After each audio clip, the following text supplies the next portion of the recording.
for the next 45 minutes, we're going to try and delve a little bit into the person. The person, not the mathematician, not the physicist, not the professor, but the person. And that's where we want to go with this conversation today. So first of all, thank you so much for being here in Nepal with us. What are your first impressions about Nepal? Thank you so much. So before I speak, first of all, I just wanted to say thank you to everybody, the honorable moderator, the honorable former Prime Minister KP Oli, as well as our two hosts, and Dr. Sharma for speaking. It was an absolutely amazing motivational speech from what little I could collect of it. I'm sorry, the whole thing was in Nepali, but it was still an absolutely amazing speech about a very important topic. And especially, I would like to thank the two hosts for introducing today's talk, especially Daddy Vik. Anyway, my first impressions of Nepal, well, I suppose, Nepal is definitely I feel like it's very different from India. That might be because in India, I experienced many different things. In India, I have to go from like one university to the next school to the next university, hours one after another. But here, I got the opportunity to stay for so long, meet the same people, and get to know them really in depth, really well. And that's what I'm most appreciative of. So Nepal is, of course, a very cultured country. I was in the United States. We would start all of our talks off with our culture and our dances. I mean, it's super boring to just start to talk like that. You've got to grab my attention first, I mean. So that's why my first impressions of Nepal are extremely great. I loved meeting everybody here. Nepal's culture is wonderful, as well as its food. And I can't wait to come back here again once I have the chance, and especially to meet you. Thank you. Thank you so much. That's wonderful. Yes, the food. And you got to see Everest yesterday as well. A little glimpse of Everest as well as meet former Right Honorable Prime Minister. So I think you're getting a whole dimension of Nepal. Now let me talk about your childhood. You're only 12, but what to talk about childhood? But early childhood. What are your earliest recollection, memories of your family, and who all are there in your family? Let's start with that. Okay, so in my immediate nuclear family, I think we'd be on here for hours if I talked about my cousins, my uncles, my dad's brother's family, my mom's sister's family, my grandparents. We'd be on here for days. So I'm just going to keep it immediately to my nuclear family. So my mom, my dad, who's right here doing all the work behind the scenes. You might not pay attention to him, but he's the unsung hero of everything. And please. I think we should have gotten a louder round of applause for him, but yeah. There we go. That's what I'm talking about. I really wish my mom and my brother could have come here today, but unfortunately they are occupied with their own work. My brother is about to he is about to obtain his bachelor's degree at the City College of New York, and my mom is doing her master's degree in child psychology. So they're all doing very interesting things, and I'm really grateful to them all, but of course, I can't just keep the answer at that, because that's what everybody says about their family. I think what you're really looking for is going more in depth. Yeah. So, about my family, I first want to start with my brother, because my brother has really been the main source of inspiration for me. Give me 1 second, sorry. So, Okay. So, my brother's really been my main source of inspiration for the longest time, actually. What's the age difference between you and your brother? He was born on March 18, 2003, so that would make it about 9 or 10. Okay.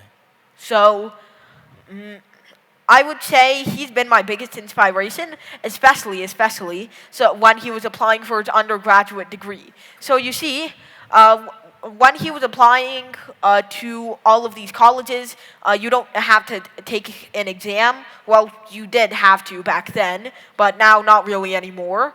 So when he was applying to these colleges, the exam that you have to take to actually get in is extremely easy. I'm sure you've already seen the SAT.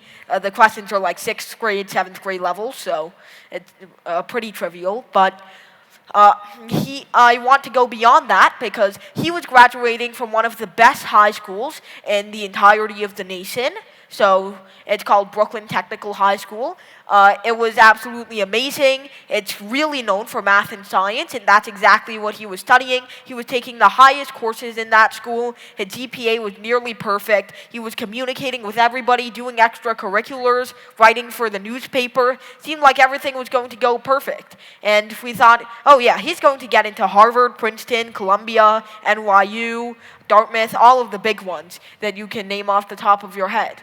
But once we actually got the results back from his application, it's like the sky fell down on us. He didn't get accepted to any of the big universities we thought he would get into. And furthermore, even some of the ones that he had applied to for backup rejected him as well. He ended up having to go to the City College of New York. So he really didn't want to do it, but he had no choice. But there, he didn't just slack off and say, well, my game is over. Oh, wait, that topic sounds familiar. Yes. Yeah, he didn't just slack off and say, well, I give up. My time's done. I can't become the aspiring physicist I wanted to be.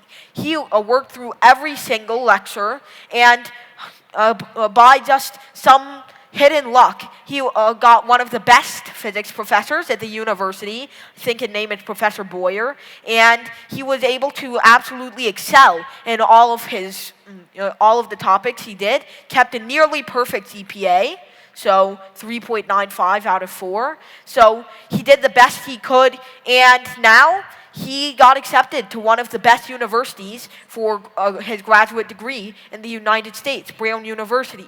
So it really shows, just like the topic of that motivational speech earlier, it doesn't matter if you fall into the lowest valley you've fallen into so far. You can always get back up. And furthermore, just sitting back down, not doing anything about your situation, that's only going to hurt you. That's only going to make you slide down farther than you initially were. You have to get back up, you have to stand up for yourself, and you really have to, wait, okay, thank you. And yeah, that's really the message that my brother, brother gave me. It's so amazing that, in the prequel to this talk, the same thing came up with the former Right Honorable Prime Minister also. If he had just given up and said, oh, what am I going to do? I'm in jail for 14 years, not for 1 year, 2 years, 14 years. Best prime of my youth is gone, so on and so forth. He would not be here as a prime, not only former, most probably future as well, Prime Minister. And that's so well said, articulated about your brother as well, and an inspiration to you and to all of us. हैन कहिलेकाहीँ हामी लड्छौँ हैन कालोपनमा जान्छौँ भनेदेखि अब चाहिँ जिन्दगी सिद्धियो केही हुँदैन, कतिले भन्छौँ यो सतीले सराप्या देशमा जन्मेर म केही बन्नु सक्दिनँ भन्यो भनेदेखि उहाँको दाइकै कुरा सुनौँ न हैन, त्यत्रो ठुल्ठुलो युनिभर्सिटीमा नपाएर एउटा सिटी कलेजबाट गएर पनि now he's picked himself up and doing so wonderfully well. But what about you? When did you know that numbers was what you were in love with and was going to be your future? Yeah, that's a very good question. So actually, when I was 2 or 3 years old, so I don't recollect this story personally because your memory is a little difficult when you're that young, but my mom was tutoring me with, basic arithmetic that everyone's learning, the counting, the addition, etc. So she was asking me for a review. All right, so what's 5 plus 6? And I said, oh, well, 5 plus 6 is 11, right? But if 5 plus 6 is 11, what is 5x plus 6x? And she told me, okay, wow, someone's smart. So 5x plus 6x is 11x. All right, let's move on to the next question if you're so confident. Maybe we'll even jump to multiplication. All right, so what's 3 times 4? And I told her, 3 times 4, 3 plus 3 plus 3 plus 3. That's 12, isn't it? But if 3 times 4 is 12, what's 3x times 4x? And she told me, okay, this is getting out of hand. I need to call your father. Yeah. So my dad thought, maybe something was going on. So he decided to start tutoring me. He was a math student. Well, he still is a math student. And actually, at that point, he was really motivated on his education. So you may not know this. I made a little bit of a joke about this last time in the event that I went to before. But he actually had 5 bachelor's degrees and 2 master's degrees. Wow. Okay. Wow. Yes. So it's in the genetics and the DNA as well. Yeah. So he's really been inspired to pursue his education. So that is also an inspiring factor for me, although I didn't get to know that he did so much until when I was 6 or 7. So actually, he gave me all of the textbooks he had, and he said, get to work. And I told him, okay. So I kept reading, and I kept reading, and they were difficult. You kept reading his college-level textbooks? Yeah. Well, I started from the beginning, of course. Okay. So I took his high school level textbooks that he had lying around. At that point, he was teaching at a high school, a charter school, so not exactly a big high school, but still. He had all of these high school level textbooks laying around, and I was gradually going up step by step. But that's not to say that it was just a walk in the park. No, it of course was a challenge to learn every new concept. And without my dad and my brother to mentor me, I would have been like, gibberish, let's go back to playing with my toys. So that's what really kept me moving. But when I was 8 or 9, my dad said, I can't help you anymore. I ran out of textbooks. That's it. That's the end of my line. And I was struggling to find resources on the internet, or at least resources that I could understand. And my brother was occupied with all his work at that time. So I had to turn to the only thing that I could, which was my school. So actually, when I was 8 or 9 years old, I was in 3rd grade. Well, that was when I was 7 or 8 years old. And then at that time, there was this scary virus going around. I don't know if you know about it, but it's called the coronavirus. Yes. So, yeah. So we were doing school online, and I found everything really boring. All of the lessons were tasteless, so I just turned off my camera, walked away, did something else that I thought was more important. So it was really unengaging for me, and I think that when I moved up to 4th grade, the scary virus had lessened enough for us to actually start going in person again. And my teacher realized that I was really bored of these lessons, that these lessons just weren't meeting my needs adequately enough. So my 4th grade teacher recommended I take this test. It's this adaptive test, which is essentially like an online test that gets harder if you get more questions correct. And it's called the STAR test. So she had me take the STAR test, and it showed that I was at college level for mathematics and at 12th grade level for reading. So she was like, what? No, there's no way we can keep you in 4th grade, right? So we'd have to move you straight up to 12th grade. And the principal of the elementary school agreed with that assessment. But my dad and my mom said, but wouldn't that kind of damage him psychologically, just interacting with so many bigger kids, and maybe he'd fall behind in other subjects that weren't math and science and reading, like history, for example. So the school addressed these concerns, so they decided to put me in 8th grade at the middle school in their school district. And however, after the afternoon, so like 12 o'clock, they would send me back to the elementary school so I could talk with the other kids. But then I found talking with the other kids to be really boring as well. It was just not something very engaging. So I rather like talking with my classmates in 8th and 9th grade rather than my classmates in 4th grade and 5th grade. So next year, I didn't go to 5th grade. They moved me straight up to 9th grade, and there was no more going back to the elementary school at noon. So after that, and that year, I actually took a class only intended for the 12th graders, and it was a very small class too, only 7 students. It was Calculus 2. And actually, I'm really grateful because the school allowed me to take this textbook. And this textbook was where I learned pretty much all of the rest. wow. So now we couldn't really afford these textbooks on our own because you would not believe how much a textbook goes Yeah. for in the U.S. $300, $400 sometimes. So the fact that I got this textbook in my hands, it was like something holy.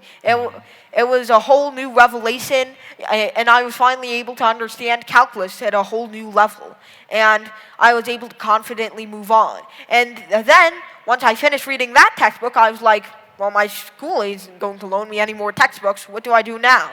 So I reached out to several colleges around the state that I live in, the U.S.,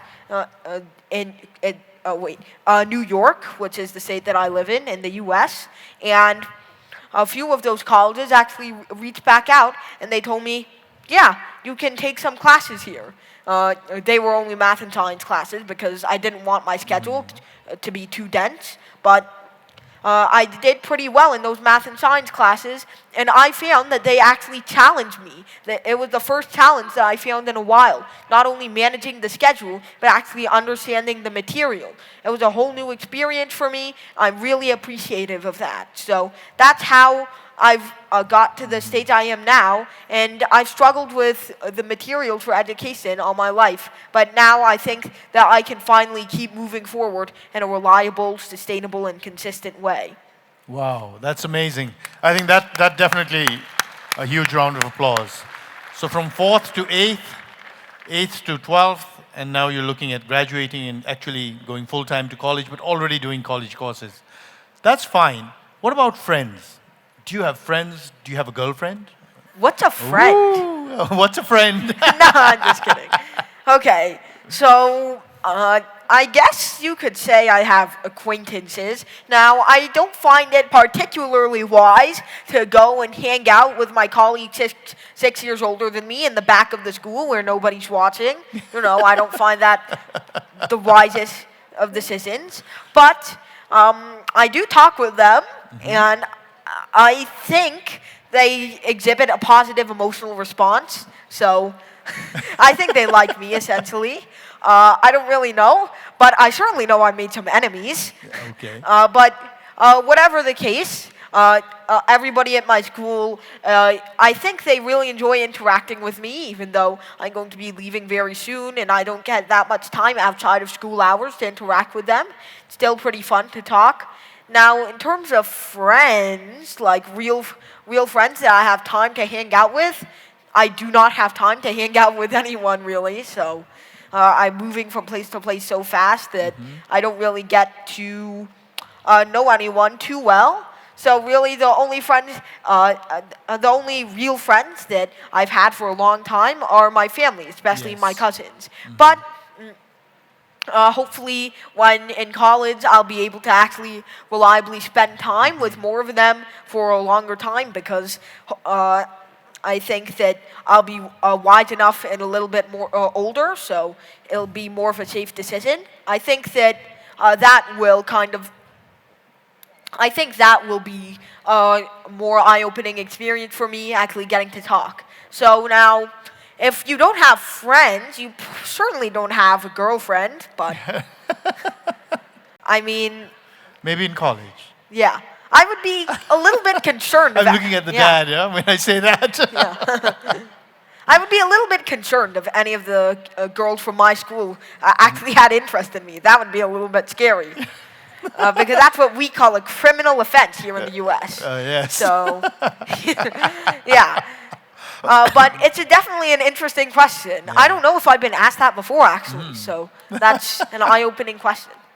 What about sports or games, or what do you do for entertainment? Don't say you just do maths for entertainment. We know you do that. I was sitting next to you there. You were doodling out, huge formulas. But is there anything else that sort of you like doing? I do math for entertainment. Yeah. No. Yeah, that's not what I'm going to say. I've learned from my mistakes. Okay. So I'm not a math robot. I'm definitely not ChatGPT. There's no large language model within. Just don't check inside. But what I'm saying is that I also enjoy other recreational activities, playing board games, playing video games. Now, I talked to Avik, and apparently the kids nowadays have no idea what we play for fun.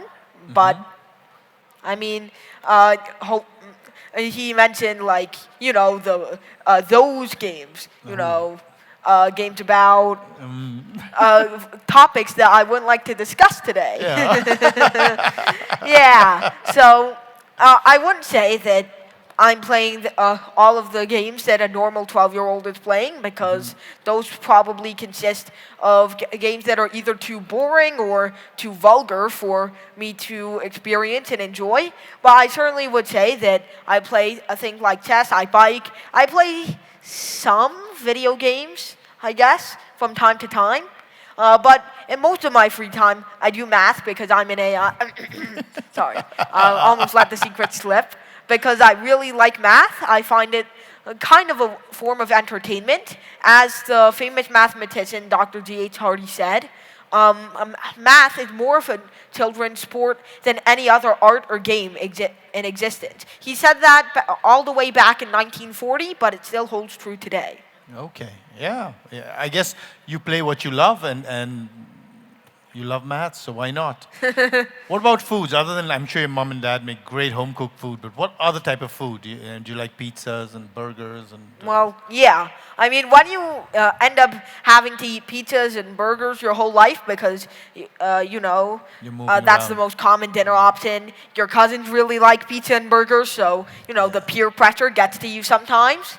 So eventually, you end up liking the pizzas and burgers a lot more, and you end up losing your taste for meals that you probably would have otherwise enjoyed.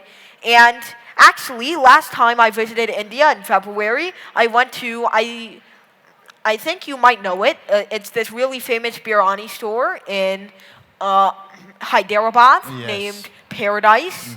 And the biryani I had there was so good that I just never found any taste in any other piece of food again. It was like an enlightening experience. And now I can only have biryani from there. Yeah, but seriously, I guess my tastes fluctuate. I mostly like American food because that's what I end up eating most of the time. But I also enjoy some Indian foods, especially kulfi. Not Have you just had Indian, momos South Asian. over here? Have they fed you momos? It depends what the momos are made of, but Ooh. yes, I've tried some of them, and they're very good, especially the chicken momos. Okay, all right. We're all momo fans, that's why. Yeah. We love momos for sure. Now, when you look back at life, not that it's been a long life, but it's been a very illustrious life already at the age of 12. When you look back, there must be so many things that make you proud and happy and all. But are there gaps that you look at and say, oh wow, I wish I hadn't done that, or I wish I'd done more of that, or I wish I'd had more time for that? Doesn't everyone have those sometimes? Yeah. Yeah. I find that those happen to me all the time, but I'm sure that you wouldn't want me to talk about the jokes that I made at school that nobody laughed at. And in my sleep that night, I was like, oh, I regret that. I shouldn't have said that. Yeah, I'm sure you wouldn't want me to talk about those and instead something a little bit more important. Now, I wouldn't say there's anything that that important that makes me a little bit regretful. I suppose, no, not really. But there were times where I felt that I wasn't really doing anything much. There were times where I felt I was just like laying on the sofa, doing the same math problems over and over, playing the same games, talking about the same topics. And I felt like I was just stuck in a cycle for a very long time. I was facing no new challenges, no new material, and that was kind of the space between 2020 and 2022. Yeah. So during that time, of course, I didn't receive any high-profile interviews. So, that's like oxygen to me. But also, I wasn't really feeling challenged because third grade and fourth grade courses aren't too much of a challenge to me. I wouldn't even call them courses because they're all taught by the same person. But, well, at least in the U.S., in elementary school mostly, all of your subjects are taught by one teacher because that's just easy. And I found that wasn't challenging at all. It was really getting me bored, and I thought there had to be something more to it. Now, there had to be something more that I could do. So that's when, after 2 years of just being sick of this repeating cycle, all I could really do was just make more videos for Bari Science Lab. My dad said, nope, I'm done with helping you. I just can't help you anymore. Math is too advanced. My brother was occupied with his high school more often than not. When he wasn't occupied, he was busy applying to college. So that option was out.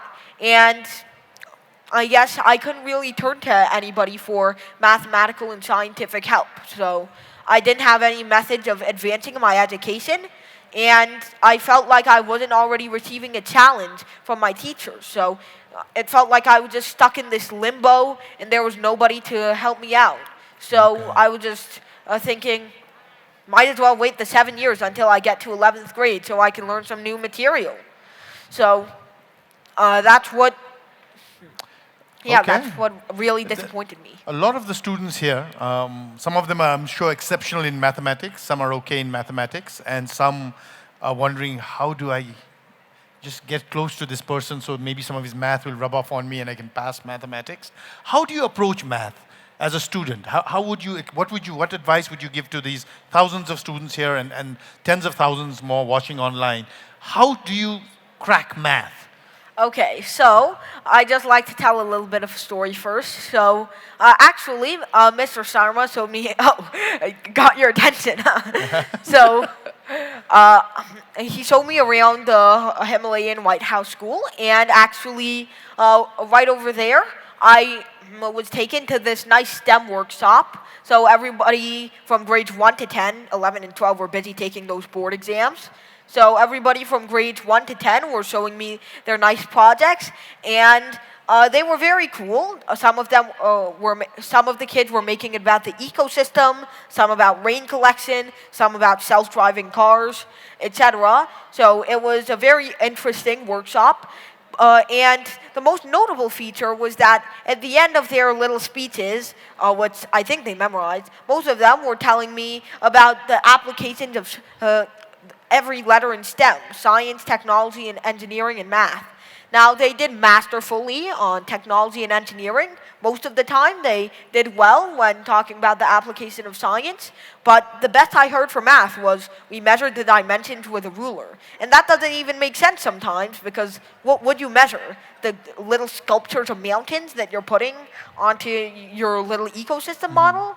I mean, what would that help you with for modeling your actual project? So I feel like not many people are actually aware of the applications of math and how it models the real world. So mathematics is like the skeleton that every other natural science is built on.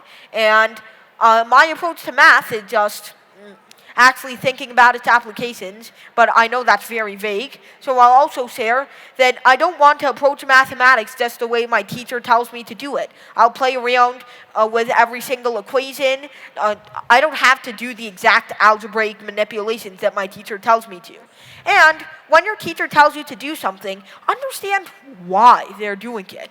Like, why are you dividing by sine theta on both sides? How does it help you in this respect? And is there any case in which you cannot divide by sine theta on both sides? How can this be applied to real life? So you have to think about every single step instead of just following it. And don't be surprised when you have no idea what's going on in every single step, and then you see the results, and you're like, how'd you get this?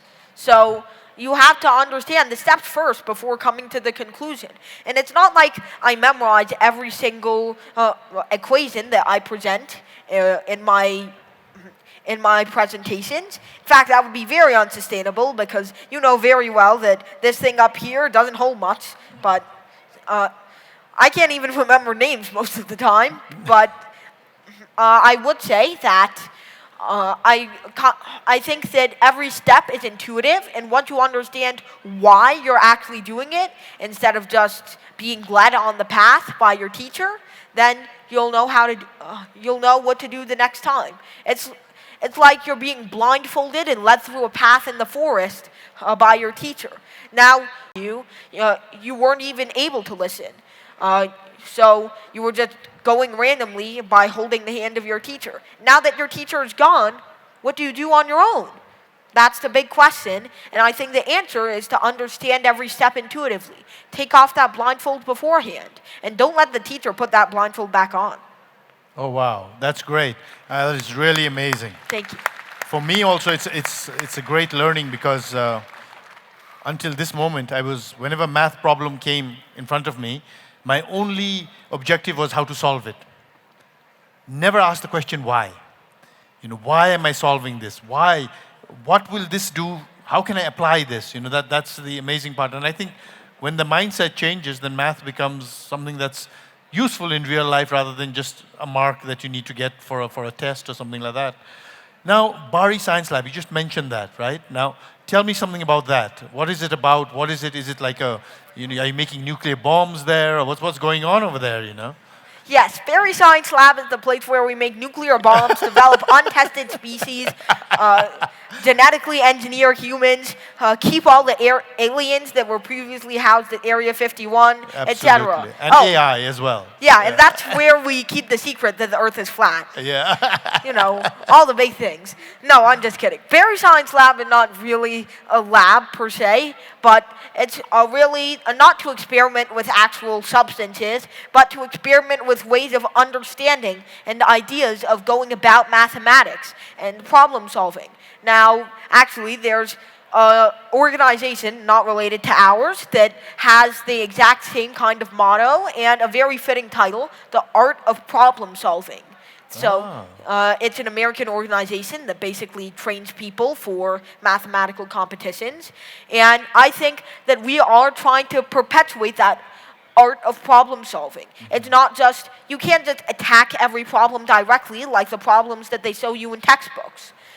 Because often the problems that they show you in textbooks are just direct 1-2 step done. They're not very creative questions. They're just direct applications of what the textbook told you earlier. And it's not likely that those applications come up directly in real life.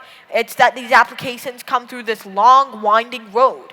And it's often very much helpful to actually go through that winding road rather than just apply things directly, because then when you're faced with an actual problem in real life that you're trying to understand, you're trying to unlock it with the wrong type of key. Yeah. So, that's what I find about Bari Science Lab, is that we're trying to not just teach people math and science, but also the strategies of going about it. We try embedding in every single problem some actual complicated element of real-world science that we have to account for, instead of just a direct application of every single problem. So that's what we experiment with at Bari Science Lab. Not the real chemicals, not unknown species. We experiment with ideas and ways of solving problems. Wow.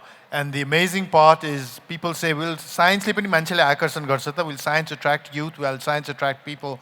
Will Bari Science Lab, not 10,000, not 100,000, but you have 1 million followers. I think that's amazing. 1 million, congratulations to you. So Thank you. it's taking a topic which it's not like a music video or something, and then getting people really excited about it, engaged in it, and moving forward. Now, that's the science lab. That's finishing high school. College. Where are you looking at college? What are you thinking about? So when I think about college, that's really an unknown question. The future ahead is very scary, but I'm very grateful that I was already able to get a little piece of college by being able to take these college courses. They're not one right after the other. Well, coincidentally, my linear algebra course was right before my multivariable calculus course, but generally they're not going to be one after the other like high school is. They're going to be sprinkled around at different times, so you have time to relax. And also, it's not uniform periods where you have the same amount of time to learn something every day. And generally, classes in college are much, much longer than in high school, mostly so you can cover the same amount of material in a much shorter amount of time, like one semester compared to the 180 days of school mandated in the US. So uh, this amount of material is really what makes it much, much different than high school. But the fact that I was already able to experience both those aspects, the new workload, the longer periods, the time difference between classes, and the fact that the classes aren't every day, they might be once or twice or thrice a week. So that's what I think are the most important aspects of college, and that's what I think, thankfully, are the ones that I've experienced. But those are the most important academic aspects, of course. And I think when you talk about what are you expecting from college, you're not just focusing on the academics, but also on the social aspects of college. And those are very important too. Because, when I finish my bachelor's degree, I'm probably going to be 15, 16, or 17. So, no, not 17, 15 or 16, that's going to be a pretty long time from now. Maybe I'll be more mature. Maybe I'll be able to actually make some friends. Maybe I'll feel a little bit more safe going out with these larger people. But I think that more so, I want to focus on my academics, but I also want to be able to make connections, talk to other people, make connections to my professors as well, because the ones that I've already made are absolutely wonderful, and I want to get to know more people as I start coming to academic life and academia, and I want to understand how college life actually works. Now, it's not like I'm going to be playing drinking games at 3 in the morning. I don't think you can drink legally anyway. So. No. Coca-Cola drinking games. No. So it's not like I'm going to be doing that kind of stuff, but I'm going to try and interact with these other people a little bit more than I have before. Yeah, wonderful. That's wonderful. So, in your choice of colleges, like you said, with your brother as well, and a lot of people here, we look at the names and we just pick by the names without looking at what is it that I want to study. Harvard may be great for business. Maybe it's not so great for history, maybe, but then it's Harvard, that's what I want to go. How would you suggest to people here to choose a college? I mean, what would be your metrics in doing that? Well, okay, that's a very tricky question, actually. So you might have 2 colleges or 3, maybe, that you're completely split between. Now, in the U.S., we are actually allowed to take these college tours. So we have these dates in which we can actually go and visit the college and see what it has to offer. See not just its campus, which you may think is one of the factors that decides whether you want to go there or not. The environment plays a very important part, whether it's urban or rural or suburban or something in between. And not just that, but you can actually get to know some of the professors, somebody that you want to connect with.